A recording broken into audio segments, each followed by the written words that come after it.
Welcome to Telewizja Republika.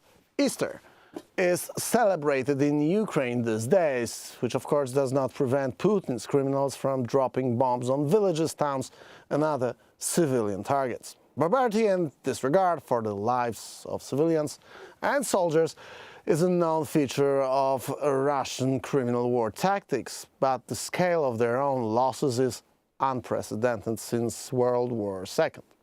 The General Staff of Ukraine's armed forces reports have revealed that Russia has suffered colossal losses, with 474,200 troops lost since the beginning of their full-scale invasion on Ukraine.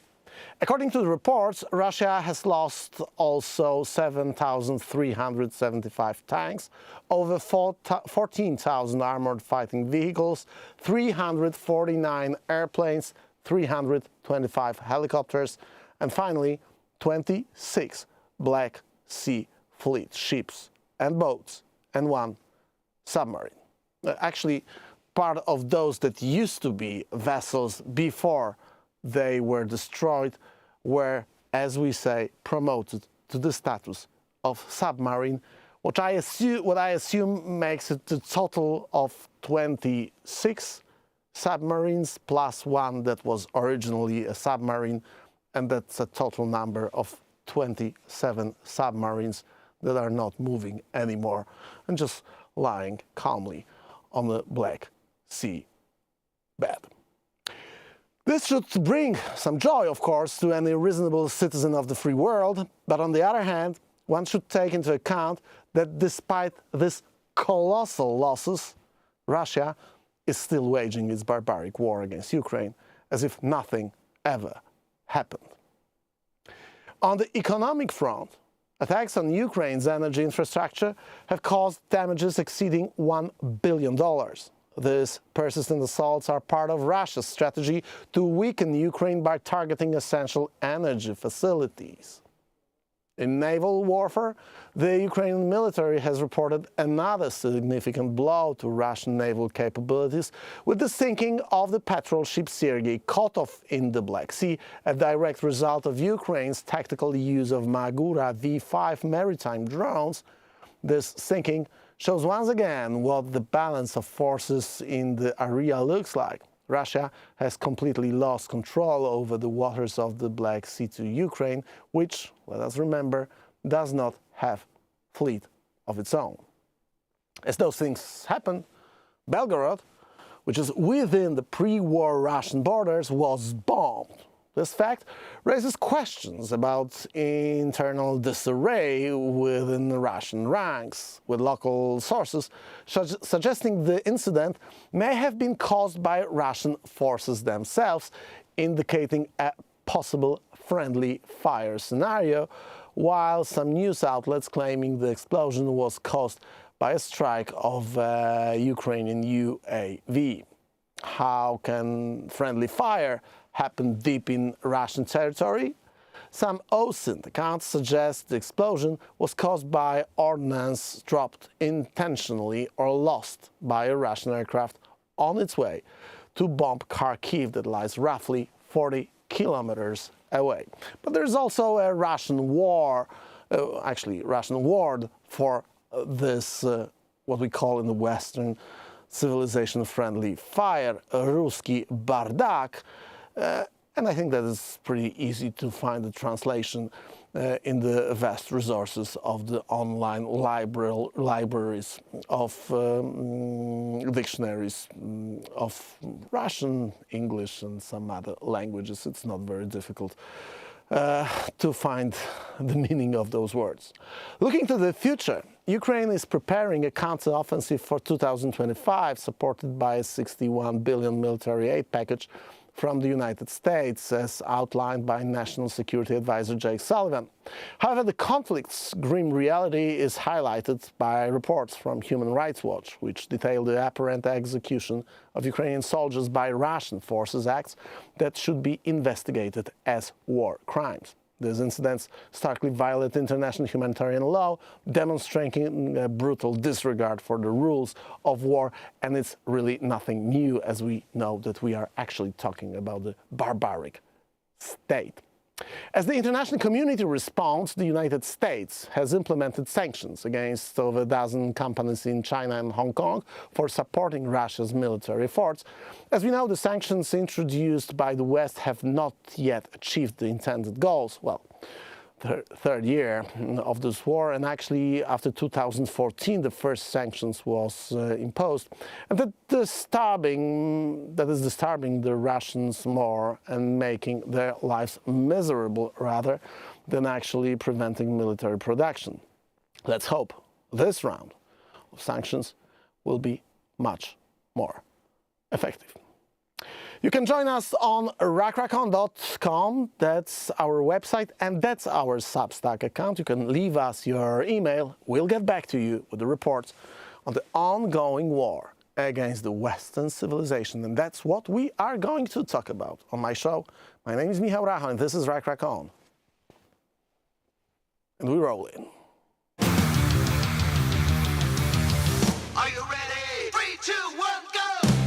And tonight, to talk about all those things, a man who always visits us on Monday. Actually, we haven't had a chance to see each other for last 2 or 3 weeks. But Joe Lindsley is again with us. Joe, great to see you again. Mia, hello from Lviv. I was in the Carpathian Mountains the past few days, but I came back here yesterday for Ukrainian Easter to sort of capture that and to share the spirit of the holiday with the Americans. And it's been calm here, but of course, in places like Kharkiv city yesterday, the Russians hit the center of the city on Easter Sunday, underscoring once again how they have no regard for human life and religion and all things they claim to care about. Yeah, Joe, last days the numbers were released, and for this is another part of drop of data by Ukrainian intelligence, and the assessment of the scale of Russian losses is enormous. I mean, we are talking about 500,000 of people roughly, and we are talking about the thousands of pieces of heavy weapon systems that used to belong to Russia. And that's, as I just said a few minutes ago in my opening monologue, this should cheer anyone or everyone who is a citizen of a free world right now. But there is something odd in these numbers. Despite such a huge losses, Russia is still able to continue this war of attrition, and Ukraine loses also lots of its resources, not only equipment, not only weapons, but first and foremost, people. Well, I think the first and most major thing to report on this score today is that in the past 24 hours, we have news that Ukraine's HUR, the military intelligence unit, has destroyed yet another Russian naval ship in the Black Sea. I mean, really, it is extremely dangerous for a Russian ship to be in the Black Sea, to be stationed off Crimea, because Ukrainians, almost, once every 2 or 3 weeks are able to destroy yet another Russian ship. This was a high-speed Russian boat that was destroyed by a Ukrainian sea drone, and this is remarkable. And this is Ukrainian ingenuity, Ukrainian intelligence working to pick apart the Russian Navy, which is something that they can do with drones and with their technology. But meanwhile, and the Ukrainians have been doing this consistently, and we really have to underscore, all of Ukraine's success in destroying piece by piece Russia's Black Sea fleet is because of that deal, the so-called grain deal brokered by Turkey and the United Nations. When that expired last summer, that freed up Ukraine to punch back and to fight back. And as long as that negotiation was in place, Ukrainians couldn't attack Russian ships in the Black Sea because they allegedly had this great deal to export grain. Meanwhile, Russians could attack Ukraine from the Black Sea. And now, because since that deal fell apart, Ukrainians have been able to destroy many powerful Russian ships, and they're now exporting more grain through the Black Sea than they did when they had that deal, and almost as much as before the full-scale war. So this is a key thing to focus on, what Ukrainians can do with their ingenuity and when they have the tools. But at the same time, and anytime we hear reports of numbers, In my daily reports and WGN radio and other places, I never quote numbers unless I have real good evidence for it, because it's a war and there's always the information game on all sides. And Ukraine has, I mean, had very significant, heavy losses, and this is apparent in any conversation here. Everyone with whom I speak at the front line, including people that were, are there or were just there recently, it is an extremely tenuous situation. Joe, but the numbers, of course, it's a fog of war. It's obvious disinfo campaign, as every war is a disinfo campaign of its kind. But those numbers that were revealed are very close to the assessments that were made also by the states that are not directly involved in the fighting on ground over there. So it is a kind of a reference point, no doubt about it. Yeah, sure, but we also, the context of what Ukraine's losses have been, and so this is something we have to keep in mind. And I think because there can't be complacency now, and also Russia has a bigger population.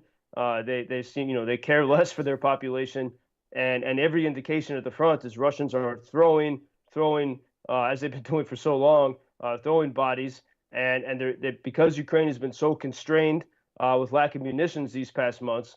It is a dire and absolutely difficult situation, and everyone here, every Ukrainian male who's not in the military is preparing for that now, because the situation is so extremely dire, and they can't, these weapons can't get here soon enough. The long range weapons, the HIMARS and others. But even then, and part of the difficulty is because it took so long to get that aid package passed, all these months. And then there's a sense from the media and even, from, I think, also Republicans in America, oh, Ukraine must be so grateful. And there was so much was built up because it took so long to argue for that pretty basic package that, everyone's expecting miraculous results immediately. But everything had been so weakened at the front because of the lack of munitions and support, and also because Ukraine had not been permitted to use American weapons to attack things on Russian soil or in Crimea. Now that seems to be changing. Even you see the minority leader of the U.S. House, Hakeem Jeffries, is he's sort of finding a new voice on this, saying, we have to give Ukraine everything they need to win. This is stuff that could have been said 2 years ago. It wasn't, but now maybe if more and more folks wake up to it, this can be turned around. But it is, it is so incredibly dire at the front that it's going to take something extraordinary to turn this around quickly. Yeah, but because we've heard that when the bill passed, actually in U.S. Parliament, we've heard that the expectation is that the effects will be visible on the front line pretty soon. Well, did it actually materialize? Do we see an immediate result on the battlefield, from your perspective, from the knowledge that you do have? No, we did see, with some there. So the Biden administration, which they kind of covered up, and they were very unfair in the way they speak about this. The Biden administration in late February agreed to send long-range weapons to Ukraine, like medium to long-range weapons, the HIMARS in particular, or sorry, the ATACMS, and they finally arrived a week before or days before the House agreed to the aid package. But those weapons, the fact that they arrived before the aid package was approved, shows that the White House has the authority, through the presidential drawdown authority, to send weapons, lots of weapons, without further congressional approval, if they really want to. And they did send a smattering of them. And we had news that those, Ukrainians were able to use them to hit Russian targets in Crimea pretty quickly. We don't have much news on the incoming HIMARS. There's some reports that could be up to more than 1,000.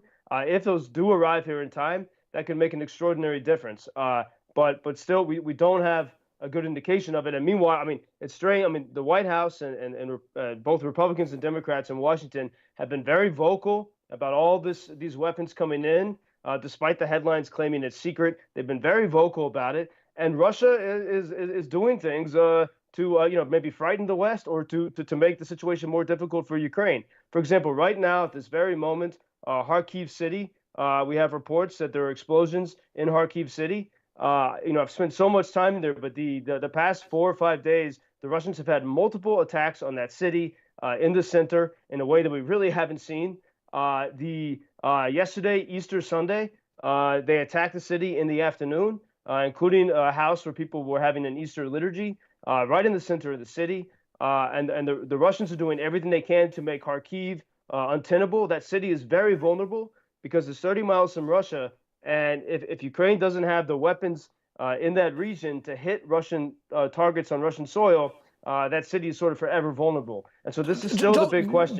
Does it have this kind of measures to apply on Ruskies? Because as we speak, last hours are also the hours with reports about casualties on the Russian side in Belgorod, and we are reading the explanation that it could be a friendly fire, Russians basically attacking themselves through some kind of mistake. Is that credible? I mean, are we talking about the friendly fire, or are we talking about the operation against Russia by Ukrainians? Because if that would be the case, actually, it wouldn't be the first time when Belgorod is being attacked in that manner, and it's like 40 kilometers from the border, not that far from Kharkiv itself. Yeah, it's possible that, I mean, we have had Ukrainian, especially Ukrainians using drones and weapons not provided from the U.S. Attacking Belgorod, which is a place from which Russians frequently attack Kharkiv. But look at just the sheer number of attacks upon Kharkiv in the past days. It makes sense that there could be a faulty Russian missile that falls over Belgorod. That's happened before, and I think there's probably good likelihood of that. So we're still waiting to see a big change in effect from weapons from the West, and we see. I mean, I would say in the past week, cities like the Russians, or the formerly Russian-speaking cities of Odessa and Kharkiv, the Russians have been pounding them in a new way. Many people thought Putin would never want to touch Odessa in the same way that Adolf Hitler loved Paris. It's such a beautiful city. Russians used to like to go there for vacation. But now that's changed. He's hitting the center of the city, and it's almost like my precious, Smeagol in The Lord of the Rings. If I can't have it, I'm going to destroy it. And I think, this is also what the saber rattling that Putin likes to engage in. If the West is going to send weapons, he's going to try to delete these cities, which underscores, of course, also the need for air defense in these places. And before we move to air defense, Joe, I'd like to have your say on the reports regarding French Foreign Legion being active in Ukraine. And I think it's not that clear, not that obvious, because technically those are the forces that are ruled by the French military apparatus. But as the French International Legion operates, we know that most of, well, actually those are people who are not citizens of France. What makes all the analysts think that actually those are Ukrainians, not only probably, but probably Ukrainians being guided and ordered by the French military officers who are active in Ukraine? Is that correct? No, I've seen zero indication of it, and I know people, closely involved in the French military, in France and the Ukrainian military. What you do see, of course, I mean, it's war. There are, intelligence representatives and representatives of all kinds of governments, including, sneakily from Russia, here to watch and observe. From the West, they're here to watch and observe, so they have information about what's happening. So they make sure that their weapons are delivered where they need to go. And then, of course, you have people, sort of siding with pro-Russia mentalities working to sabotage. So there are people operating here, but there are many French Foreign Legion members, including Ukrainians, who fought with the French Foreign Legion. Some of them I know. Some of them have already been killed in battle. But they're not here, in capacity as a member of the French Foreign Legion. They're here in their individual capacity. There are lots of foreign fighters like that. But no, there's I have seen no indication yet that there is representatives of Western armies here fighting. Absolutely not. There's more and more chatter that I think as people in Europe, European leaders are getting more afraid, say this is a possibility, and they want to signal to Putin that they might want to get tougher one day. That's something they're pushing, but that's not happening. The Russian I mean, obviously you have foreigners here. The Russian propaganda tries to twist it. Another major thing that's missed is we think about Ukraine's ability to hit targets deep within Russia. This story's really gotten missed a lot. But the United States Treasury Department continues to make sanctions waivers for Russian banks that are involved in the oil business, and they say because the U.S. says because they want to keep gas prices down. But that's a major way that Russia is still able to get the money it needs to buy additional weapons to send hellfire upon Ukraine. And the Russians are using Chinese weapons. They have evidence they're using North Korean weapons. The United Nations had a report saying that there were North Korean rocket pieces found in Kharkiv. Very strangely, the UN said they couldn't verify from which country those missiles were sent to Kharkiv, as though they might have been sent from Kyiv. Very strange. But we do have evidence. So Russia is, in large part because of the U.S. sanctions waivers, which undermines the whole point of the sanctions, Russia is still able to benefit from oil and gas money to buy the products it needs to attack Ukraine. Okay, Joe, my final question tonight, you actually told us something about it. There is a kind of pattern in terms of attacks on the Black Sea, and it looks like the airborne drones are kind of a new normal in terms of Ukrainian activity on the Black Sea. There are many reports that claim that actually Ukraine controls at least a huge part of the Black Sea, technically having no fleet of its own. What do you make of it? Because this report that you just mentioned is a new. I'm even not sure what is the number of the Russian vessels promoted to the submarine status. It's been more than a dozen that have been, and varying types. Some are very small, some are very significant.